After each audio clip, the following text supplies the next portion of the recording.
আসসালামু আলাইকুম, সবাই কেমন আছেন? আশা করি সবাই ভালো আছেন। তো আজকে আমরা তিনজন রওনা দিলাম উদয়পুরের উদ্দেশ্যে। তো আমরা যাইতেছি অনেকক্ষণ হইলো।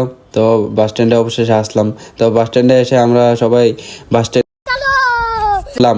উঠে দেখি উমা সব সিট দি খালি, আমরাই আছি নাকি তা না দেই যে পরে আছে প্যাসেঞ্জার আছে। তো আমরা সিদ্ধান্ত করতেছি কি এটা কই বমু। তো বর উদ্দেশ্য ভাই লইলো জানলার সাইডটা, আমি মিডলে বললাম।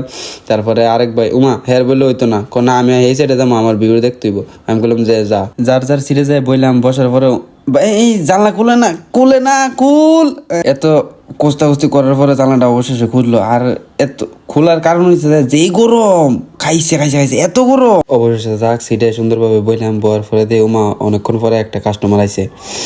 তো আমি চিন্তাধারা করলাম যে এত দূরে যাবো, তো আমি গানটা শুনি না। না, আমি আনছি একটা ইয়ারবাডস, হেরো লাগবো। তো একটা ইয়ারবাডসে কয়জন না পাইরা হেরে দিলাম। আমি বাসে জানলা দিয়ে অনেকক্ষণ শুই দেওয়ার পরে দেখি কত বড় যে বিল্ডিং। তো বিল্ডিং দেখে হঠাৎ করে মনে হলো একটা মামুরে ফোন দিব। মামুরে ফোন দিই অনেকক্ষণ যাওয়ার পরে জামের ভিতরে আটকে গেলাম।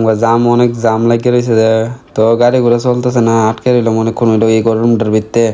তো হঠাৎ করে আমার নজর পড়লো যায় আমরা বাড়ি মগা অনেকক্ষণ হইলো। তারপরে দেখি মামু কল ব্যাক করছে। আমরা কল ব্যাক করার পরে বাকি কথা কি হইলো আপনারা একটু শুনেন।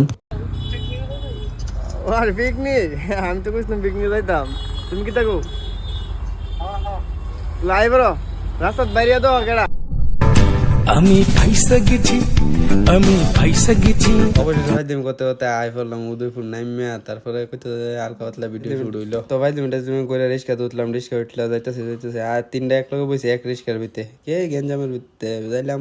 তো অবশেষে আইলাম আমরা। বাইরে টাকা পরিশোধ করে দিতে আছে। করার পরে অনেকক্ষণ হইলো, বাইরের লেনদেন করলো। এরপরে আবার টাকা পয়সা শেষ করে আমরা গেলাম নিমন্ত্রণ খেতাম শেষ।